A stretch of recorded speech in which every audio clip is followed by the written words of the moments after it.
Welcome back to the Balancing Act podcast. I'm Andy Temte. On the Balancing Act, we talk to business leaders and industry experts to explore the balancing acts we play in our professional lives and learn about the events that put rocket boosters behind their career success.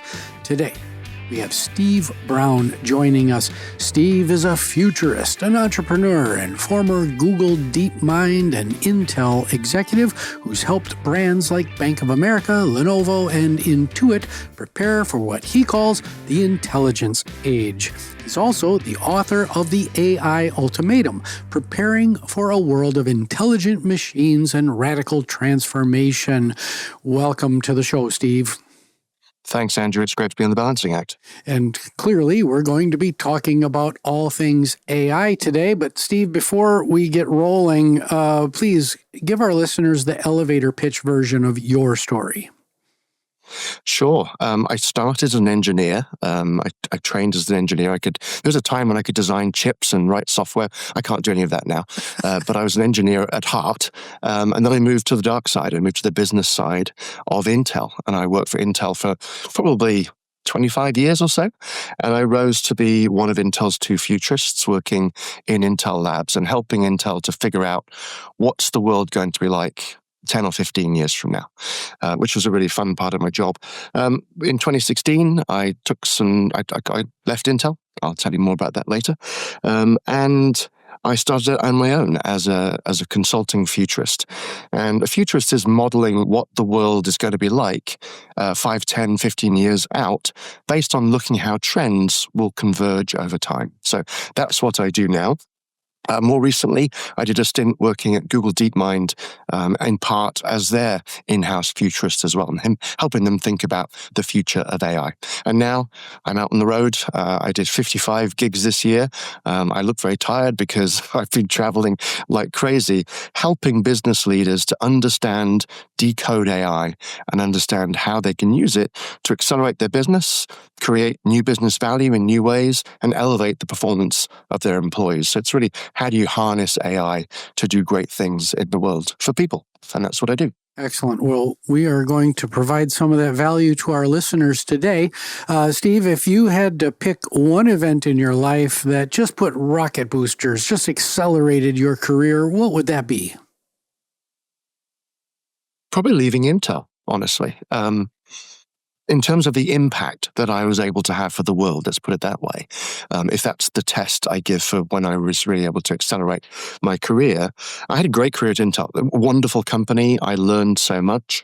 But as Intel's futurist, in 2015, 2016, I was helping to wrap up the 2025 business plan, 2026 business plan. And it became clear to me that Intel was not making the right decisions. They were talking about all the wrong things and focused in the wrong markets. People like me at Intel were saying it's all about AI. And at Intel at the time, they were calling it cognitive computing, but they meant AI. And it became clear to me that Intel was not the place where I could have impact in the world. So that's why I chose to leave and go out and start a practice helping as many businesses as I could understand how to harness technology and use it to do better things. So that's the big turning point for me. Excellent. So let's start with what it means to be an AI futurist. You gave us just a little bit of a definition there at the top, but I'm interested, what does an average day look like for you other than flitting all over the world and becoming a multi-million miler on some airline program?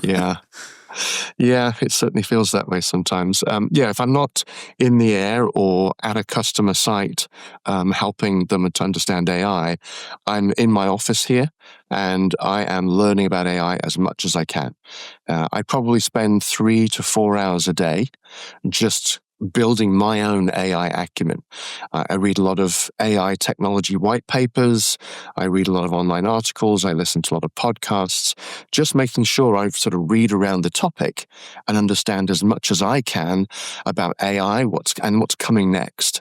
So I'm always looking for what are the trends, what are the signals which help me understand where AI is going to be 3 months from now, 6 months from now, a year from now. And as you go further out, it's harder and harder to figure that out.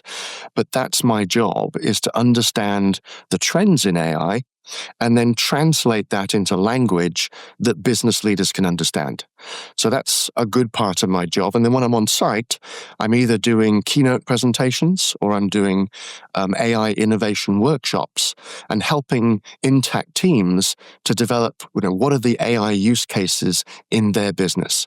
And I have a whole process and a workshop to help them work through that and figure out where are the optimal places to start using AI to accelerate their business, to elevate the performance of their employees, and to create new experiences for customers. And that's probably the most fun part of what I do, because it's where the rubber really hits the road. Yeah. So that's what I do in a typical day for me. Well, I loved where you started with that explanation that you don't know it all, that you are continuously learning and growing and digging.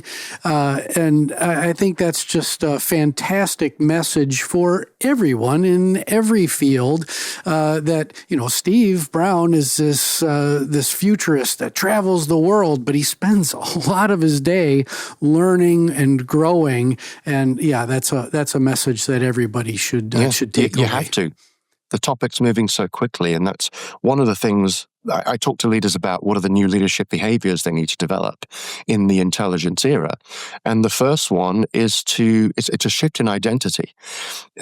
Most leaders have got to where they're at because they know everything, right? They have been around the block a few times, they have amazing experience, and they're able to answer lots of questions. So they have this identity as a sage. And in the era of AI, we're all figuring this out as we go along. And so you have to shift your identity from that of a sage, which is a fairly solid, comfortable place to be, to being a philosopher explorer, where you're willing to think through all of the angles of problems and be willing to lead even when you don't necessarily know where you're going, which requires a different level of confidence and a different identity. Yeah.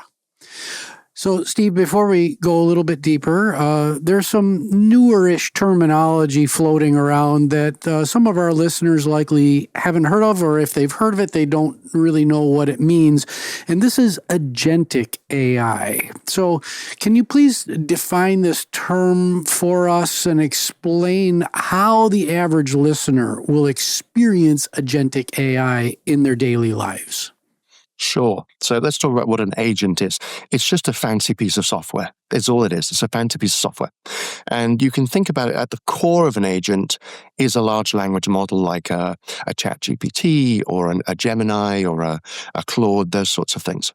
But wrapped around the outside of that are 4 modules.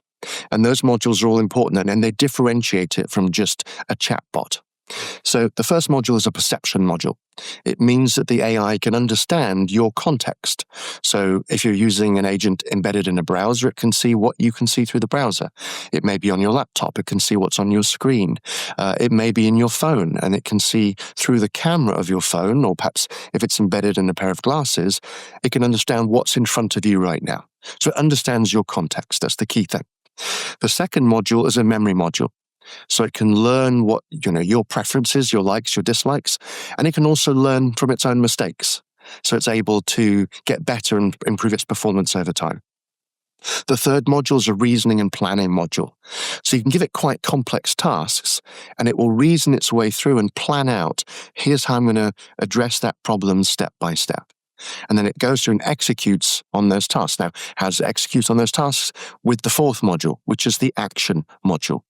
And that connects the agent to tools and APIs, so programming interfaces that get you into traditional software platforms like a CRM or a ERP system in your company or a messaging system. So it actually can do something useful. So the agent is able to do web searches, use a tax calculator, go and send a Slack message, pull information about a product from a database, and so on. So it's empowering an agent. An AI agent is able to do quite complex tasks. It is able to self-reflect and get better over time, and they could even work together. So the way to think about these agents is as digital employees. They are going to be machine co-workers. And starting next year, many of you listening to this are going to have machine co-workers for the first time. And initially, you'll maybe type to them. Very quickly, I think it'll be a conversation, it'll be a voice conversation. And soon after that, they're going to have faces. They're going to feel like forever remote employees on a Zoom call. And they'll be able to handle quite complex tasks, and they get more and more capable over time. So that's what an agent is, and it's going to transform work starting in 2026 and then really rolling out widely in 2027, I think.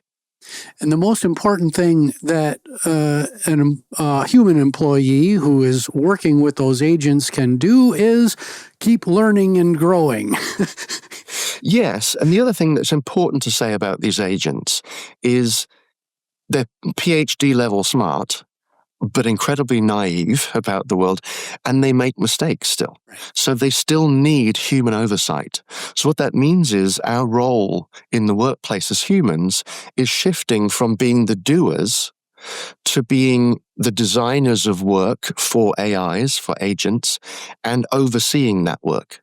So we're all moving into a management role with agents working underneath us to help us do our jobs. Yeah, and the whole point is hopefully not to be cutting jobs necessarily, but to be adding more value into the business and ultimately into the economy, so we can all experience the massive growth that the stock market is telling us should be showing up, right? Yeah, I really like the way that Jensen Huang was thinking about this. He was asked in late 24, what's your employment plan for NVIDIA as you plan to grow the company? And he said, we've got about 30,000 employees today.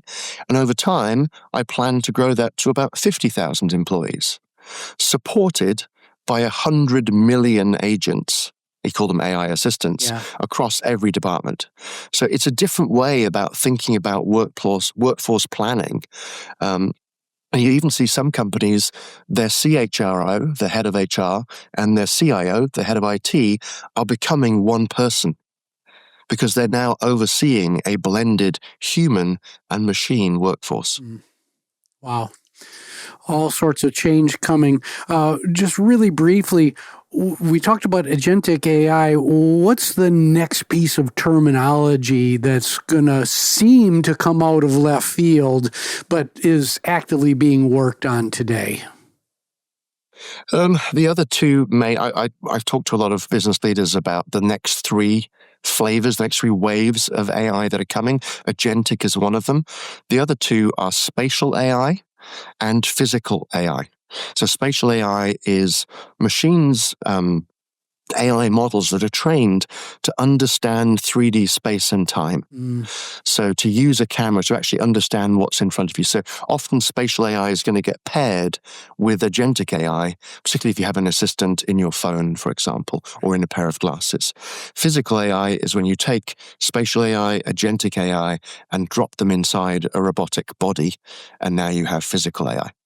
So that's the big one that's coming. In the next 3 to 5 years, I think you'll see broad deployment of robots, humanoid robots, in logistics, manufacturing, and other sectors. Excellent. So we're going to, after the break, we'll dispense some advice to business leaders on AI adoption. But before we cut for a break, can you give us a quick implementation success story that you've seen where it's just gone really well? I'll give you a good case study. It was in Harvard Business Review in, I think, the March episode this year. And we're recording this in late 2025. I know it's going to go out in early January. And that was from Starbucks. You'd think Starbucks is a mature company. What can they do that's different? They built an AI called Deep Brew that makes good predictions and hyper-personalizes offers to their customers. So if you use the Starbucks app and you get an offer through that is personalized to you.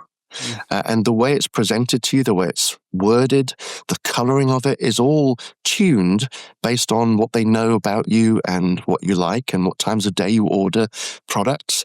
And by implementing that, they were able to increase their sales over about a year period. Their responses to those offers increased by 300%. So by hyper-personalizing offers, giving their customers what they want, they were able to increase the responses to offers and increase their business significantly. So that's an example of a great success story. Any failures that you'd like to share with because I got to imagine there are a lot of failures out there of projects that didn't work. Yeah, and I'll hold back the name of the company to protect the innocent.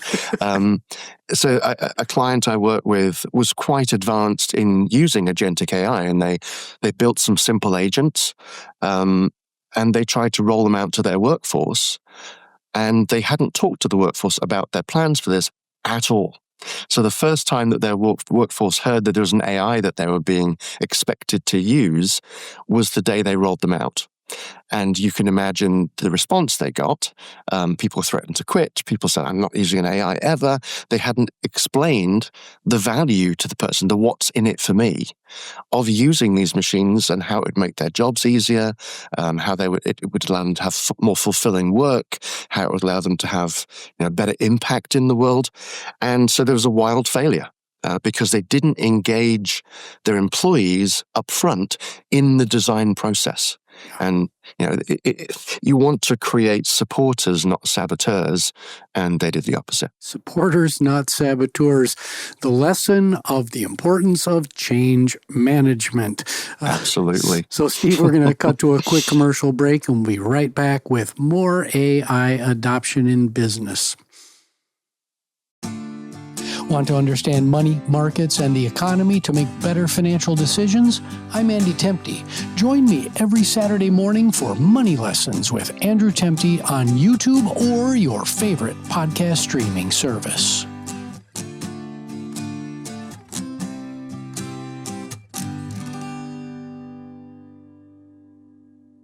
And we're back with Steve Brown talking about AI adoption in business. So, Steve, I like to run these thought experiments.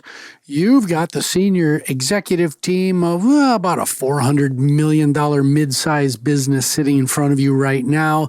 They're frustrated with adoption of AI tools in the business, and they're not seeing the return on investment they'd hoped for. What's your advice to this team to help them get back on track? I think the first one is set your expectations realistically. I mean, I think a lot of companies started to experiment, which was a good thing to do, right? You want to get up to date and understand this technology, but it's not been mature enough up to this point, right? To do a broad deployment. One of the reasons people are failing is they're not doing the change management stuff they need to do, or because the technology was still not quite ready for prime time. I think we're at the point now where these models are robust enough, the capabilities are strong enough that it is time to now start doing rollouts. The second thing I would tell them is to step back, look at the bigger picture. Often people have been thinking about IT in the same way, right? For the last 50 years, IT has delivered us productivity and efficiency benefits. And AI will do those too, but it can do so much more. AI can help boost your creativity, improve your intuition, improve your decision-making abilities, expand your knowledge, right? It can do all these things that are beyond just productivity and efficiency. So I encourage people to step back, look at the bigger picture, and then look at every one of their business processes and map it out as granularly as possible into tasks and decision points. And then ask the question, given where technology is going to be in 2026, which of these tasks is still best done by a human, and many of them will still be best done by a human, but which of them should now be done by an agent or could be done by an agent? And if there's a physical component to work, which could be or should be done by a robot? And if it's an agent, there are 3 different types of agents. So think through which type of agent it is. Is it an offload agent, an elevate agent, or an extend agent? So what do I mean by those 3?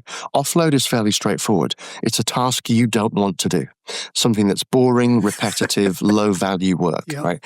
As one of my clients described to me, it takes the suck out of your job, Sure. right? So there'll be a lot of offload agents, booking a meeting room, booking flights, those sorts of things that suck our time but don't really add to the impact that we want to have. The second type is an elevate agent. This is where you partner with an AI, and through that partnership, it elevates your performance in some way. It could be a productivity boost. It could be a creativity boost, an intuition boost. But somehow it elevates the overall performance of the employee. And then the third one is an extend agent.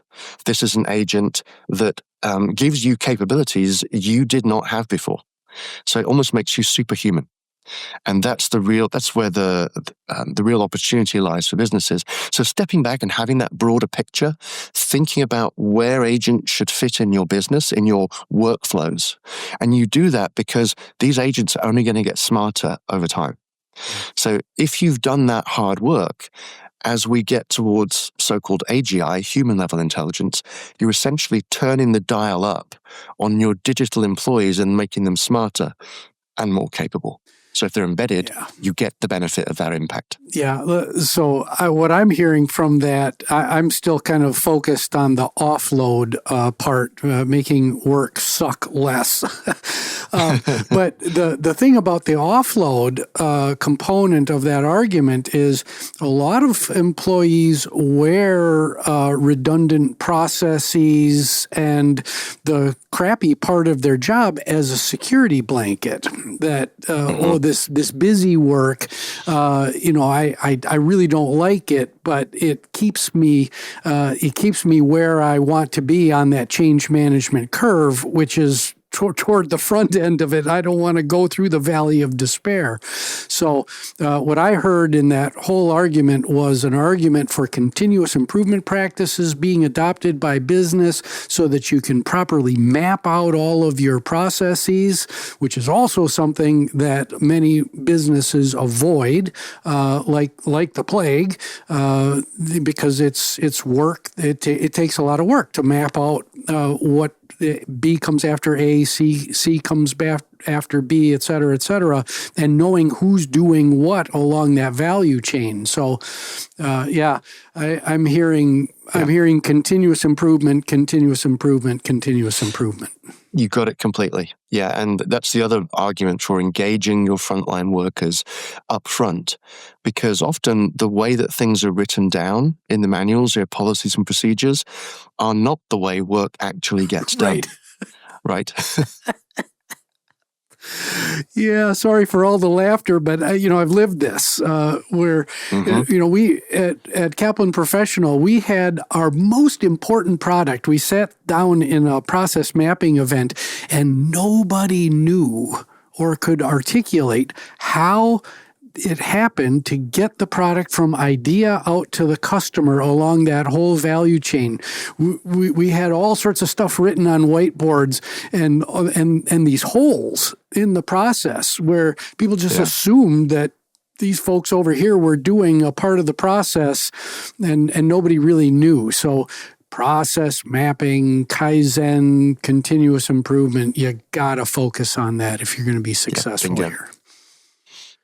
So, Steve, mentorship moment. You now have a mid-level manager in some random functional area of that same company sitting right in front of you right now. They're being told by leadership to quote-unquote make AI work, and so they're frustrated with a lack of clarity coming from the top, and exactly the same time they're getting pushback from team members that are reporting into them. What's your advice to this individual to help them manage up and down to achieve the best results? I think it all comes down to education, honestly. Building the AI acumen of your employees. So helping them understand what's the potential of AI? How might it help them to enjoy their jobs more? How is it going to help them to execute more powerfully against the company's mission? We don't just come to work because we want a paycheck. Maybe some people do, but you want a paycheck plus you want to feel good about the impact you've had in the world. So if we can tell the story to our employees about how AI will make it better for them, the what's in it for me, and then how it will help amplify your company's impact on your mission, the what's in it for us, that tends to get more people on your side, gets them engaged. But really it's about stoking their curiosity and inviting them in to have a conversation about how could we do things differently with AI in a way that is good for all of us. And then the same true managing up. It's harder to help your leaders to learn more about AI, but where you can, just lead them and explain to them, which means you have to build your own AI acumen to do that. But helping them to understand the big picture, what the opportunity is, what the best known methods are for approaching AI, will help you get that clarity. And that's why I do these workshops to help people build an understanding of AI across their companies, but then also to then figure out what are the right use cases we should target to have the best impact for the people who are working here and then for the customers who are going to benefit from whatever products or services we offer. Excellent. It's all about education. So, Steve, tell us about your book, The AI Ultimatum. If a reader can only take one message away from the book, what is that message? Yeah, I have a copy right here. Nice. I wrote this as a handbook for business leaders, senior business leaders, aspiring leaders, and anyone that's interested in the future of AI. It's a handbook on how to use AI in your world. But if there's one takeaway, I suppose it is that we're going to see radical change. We're going to see radical change to the way businesses operate, to the way that the economy works, to the way that our society is wired. And we all need to play a role in shaping what that future looks like. So, I tell people I'm a futurist. What I'm trying, I guess, to do is to deputize people as futurists through my book, and help them to figure out that they have agency in this, right? We all need to be part of the conversation about what's the future that we want and what's the future that we want to avoid, and how do we use AI to get us to the one that we want. Yeah. I'm hearing that decision-making is really important, that as an individual, you can decide to abdicate responsibility and not learn, and you'll be left behind, or your lifelong learning journey needs some rocket boosters under it. So, yeah, and as a leader, you have a broader responsibility that goes beyond just your shareholders, right? Your fiduciary responsibilities to try and make the company have the best results it can. You now have to think more broadly than the walls of your business. You need to think about the decisions that you make. How are they going to affect the economy and society more broadly? yeah. Well, Steve, let's have a little fun with some lightning round questions, shall we? Okay. All right. Steve Brown, you've just won a $100 million lotto jackpot, but there's a stipulation that half of your net winnings go to one philanthropic organization or cause. Who do you pick? I think it's fairly easily drops out of the last 5 minutes of our conversation. It would be to boost AI literacy. One of my concerns is that people get left behind because they don't have the tools or the ability to learn what they need to. So it'd be to help people navigate this enormous change that is coming at all of us. And if I could extend that a little bit, it wouldn't just be to AI literacy. It would be to help people reimagine what their lives might be like. We could be moving into an era where people only work for 5 or 10 years and then retire, and helping people think through, what does the rest of my life look like in a world of abundance where, maybe I don't have to work as long as my parents did, finding that purpose and meaning in their lives. Oh, that is just beautiful.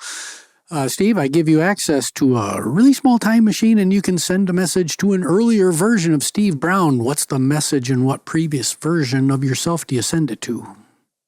The first thing that popped to mind is to tell myself to lay off the hair gel in the 80s.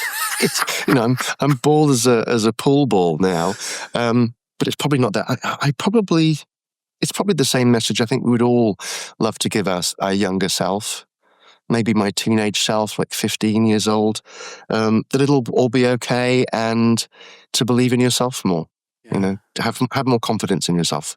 Yeah, that's a great message. Steve, we're all works in progress. What are you focused on right now in your personal journey of growth? I'm focused on letting go of some things, and so that I can focus on things that matter more. And in my business, I have been a one-man band. I did 55 gigs last year, but I did all the contracts, did all the invoices, booked all of the flights.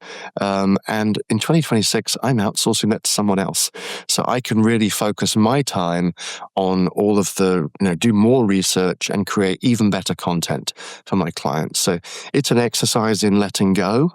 I guess you can probably divine from that I'm a bit of a control freak, and focusing on the things that really matter.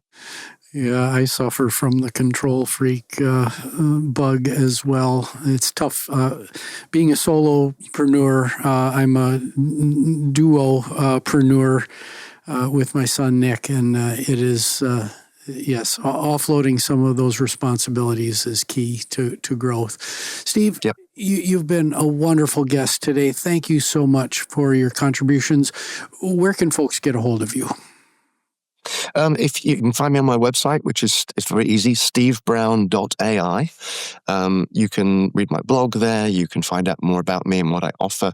And you can email me directly at sb@stevebrown.ai. Excellent. Well, thank you for being here today, Steve. My pleasure, Andrew. Thanks for having me. It was great to be on your show. Excellent. Well, my name is Andy Temte. This is the Balancing Act podcast. You can find us on all the major streaming services as well as out on YouTube. Please like, subscribe, rate, and most importantly, share this public good with your friends, your family, and neighbor, and maybe a colleague if you like them. The show was produced by Nick Temte. We'll see you next time on the Balancing Act.